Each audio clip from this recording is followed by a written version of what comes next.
শিউলি ছড়ানো পথ দিয়ে মা এলো ঘরে। আজ শুভ মহালয়া। আন্তরিক শুভেচ্ছা সকলকে, আমার সকল সাবস্ক্রাইবার বন্ধুদের সকলকে আমার আন্তরিক শুভেচ্ছা। তো আজকে থেকে অফিসিয়ালি দুর্গাপুজো শুরু হয়ে গেল। তো আনন্দের সীমা নেই, সকলের ঘরে ঘরেই আজকে আনন্দ। তো সেইভাবেই তো চলে এলাম যে দুর্গাপুজোর যে প্রথম আমার উপস্থাপনা 2025-এ, তো সেই কাজটা নিয়ে। এর আগেও তোমাদের ভিডিও আকারে আমি দেখিয়েছি যে চোখ আঁকা এবং রং করাটা। আজকে এই পুরো কমপ্লিট লুকটা তোমাদের সাথে দেখাচ্ছি। এটার হাইট সম্পূর্ণ 2.5 ফুট। তো এটা গেছে লেক টাউন সন্দীপন দাদার বাড়ি।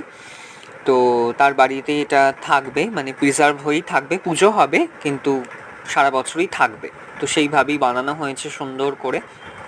অবশ্যই তোমরা জানিও কীরকম হয়েছে, তোমাদের কমেন্ট জানার অপেক্ষায় রইলাম। টাটা।